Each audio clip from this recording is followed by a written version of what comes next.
And with a bigger studio, I thought of dealing with ergonomics, because if you have a chair or a motorcycle or an oil drum or a piano, you relate to the picture in a way that you relate to the way you are remote from that picture. And it's fascinating. So I started making these very huge pictures, and I used junk because nobody would lend me new things to draw with. And this is, oh, sorry. I am controlling this thing. This is, Caravaggio's Narcissus. And Saturn eating his children. You see, where do you get that gadget thing? This is a piano right here. And it's also shot from 20 meters, and it's in a huge place in Rio. And it's quite fun to do it. The first piece took 6 months to be done, and the last one took 6 days to be done. The first piece, we had to figure out a way to shoot for 10 seconds without a truck going through the potholes next to the studio. So we had people with walkie-talkies trying to figure out when the light was green, and when the light went red, they say, now! So that we would get a sharp picture. Oops. I'm finishing. Color is something that's been, the subject of human inquiry since Plato to Goethe. And I have a friend who's a painter, and he said, in photography, it's so remote from color because the color is never the same. You get a picture, like I learned art from reproduction. So if you buy 10 books by Van Gogh and you lay them flat, the sunflowers are going to look different in every single one of them. So you also have a very hard time remembering color. So what's the importance of color if you can't remember, or if it's reproduced poorly all the time? And the only way color stays is through pastel or drawing, So I decided to sort of create, also I want to say, while scientists try to look for answers, artists trying to look for really funny questions, and ways to answer those questions. So I decided to answer the question of color permanence with the wrong answer, which is photographing pure pigment. It was also very masochistic, because to do this took me 6.5 months, and I was wearing a mask and goggles because this is cadmium. And I could not breathe out, otherwise the thing would just become a cloud of really ugly color. And I could not breathe in, otherwise I would die. So, and I felt very distant from the artwork. But the end was so nice when you finish, And it's like one of those tortures that you feel, you're so glad that it's over. Once I went to the Asian Society, and there was those Tibetan monks doing the mandala. When I arrived there, they were already sweeping it. As soon as they finished, they started sweeping it to throw it into the river.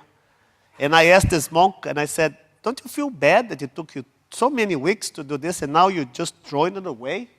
And then he gave me all that monk thing, that, it's the way, it's important, the destination is not that, things that make poor travel brochures. And I kept pestering him. I kept saying, now, come on, man, a little bit. Until he got his hand into the robe and he said, okay, I took some pictures.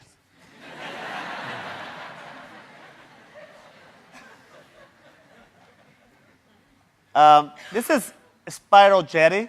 Well, I just broke the punchline here.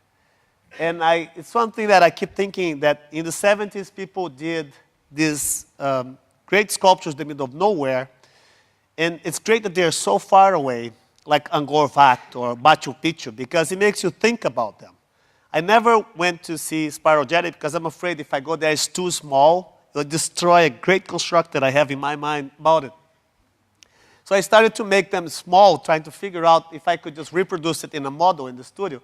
But that was not fun, the fact of doing something really big, and the idea of stretching the idea of what the representation can be. So I convinced a mining company in Brazil to let me do drawings of about 50 to 500 meter long, with all their stuff, like diggers and trucks, and they even lend me their helicopter to take the picture. They're crazy, these people. They think artists are crazy. These people are crazy. And, the drawings, I wanted them to be, everything that I do refers to representation, to recognition. So it's always an archetype, an icon, a stereotype, things that you've seen before. I love the idea of like a poster store iconography. Things that's so tired that you feel that you have to recharge it somehow to be able to see it again. So I picked up images that you see it everywhere, like in your lawyer say, sign here, those little hands. And they also refer to size, things they have an ergonomic relationship. And I made the sets of pictures, and I made them kind of small, which is kind of fun. See, that's a person right there. And that's a small one. And when I showed this, I showed the big drawings. I made fake ones. They were about this big, and I showed them with the real ones. So the real ones make the fake ones look real, and the fake ones, when you realize that one is fake, you think all of them are fake.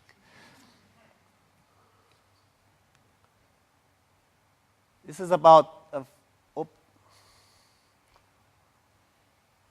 is about 600 meters from here to here. And the same thing, with clouds, that thing that I was fascinated by clouds. And when you go to like this, some places like Montmartre or there's always a guy making cartoons of people.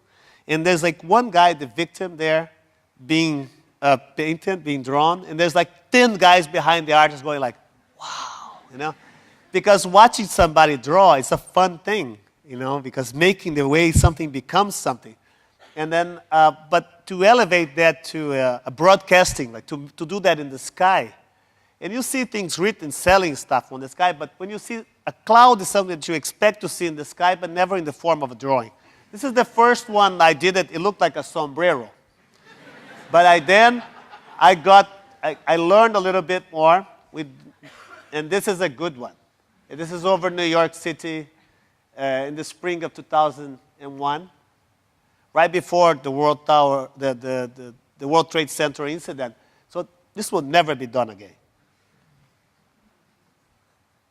And it's funny, I just wanted to do a cloud, and I got a letter after doing this. I did it for 2 months. A couple sent me a letter saying that they wanted to invite me for dinner because their son had died. He was only 38 years old, and he owned a sports bar.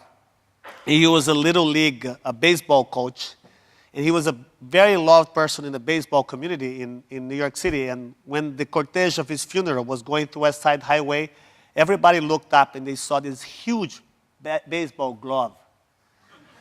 And then she said, and I said, it was not me, it was the wind. And maybe your son had something to do with that.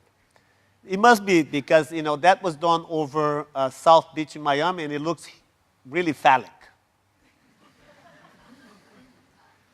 Also, you do big things, you want to do small things. I'm also working I'm doing a residency at MIT this fall where I drew all the castles in the Loire Valley with something called a camera lucida, which is a prism that allows you to see what's in front, it projects here and you draw it. And I did the castles and I had nothing to do with that. So I went to MIT and I said, can you have something print this in grains of sand? So this is what these are. I started with Intel and now I'm finishing the project with MIT. And it's like I want to make them large with photograph viewers, but also I want to display the actual things that you can see in a microscope. So castles in grains of sand. For those of you who haven't seen Wasteland, or it's called lixo extraordinário in Portuguese, which is something that's written on garbage trucks. This is a project where I went to this place, which is one of the largest dump sites they call sanitary facilities, in the world, in Rio, and photographed people who worked there, and invited the people. It's like I tried everything how to extend the idea of the practice of representation, but recently I've been thinking of making it more inclusive, making it more accessible. And inviting people to work with you in the studio has proved, in talking about creativity, has proved something very rewarding. Because you realize that art probably at one time was something that people shared, and you feel a lot of pleasure when you do that. So I took pictures of them, and I asked them to decide a little bit about the way they wanted to be portrayed. And then I invited them, and with the stuff that they deal with every day, which is garbage, they made their own portraits. We worked together on the making of their portraits. And you have to see the film, because it's a story that changed. Do you have sound for this? Okay, it's a trailer, so.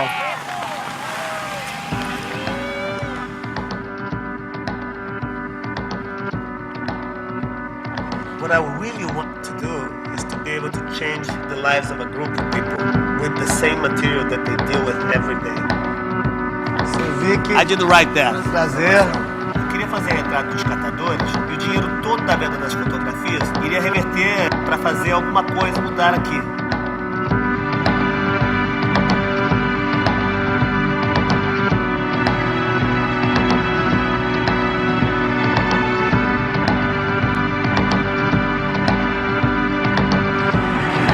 Alô, galera! Mas olha só.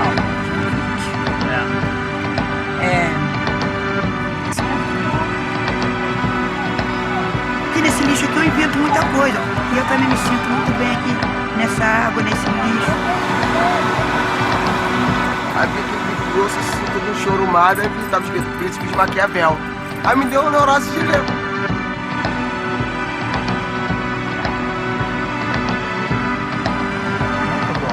Pensando assim, o que você vai fazer na hora que você sair daqui do Jardim Gramado?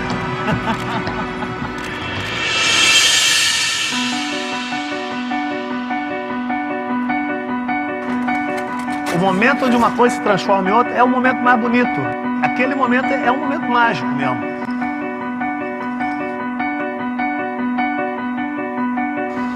Não dá vontade de ficar aqui não. Pra que isso e por que isso?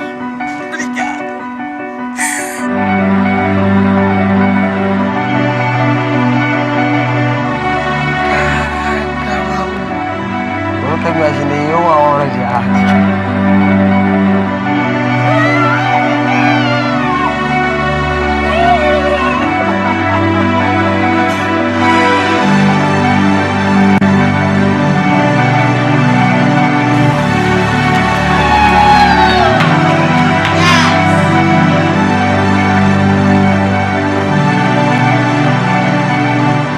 I do hope that his risk is going to pay off. Lot number 272, the great work by Vik Muniz, Pictures of Garbage.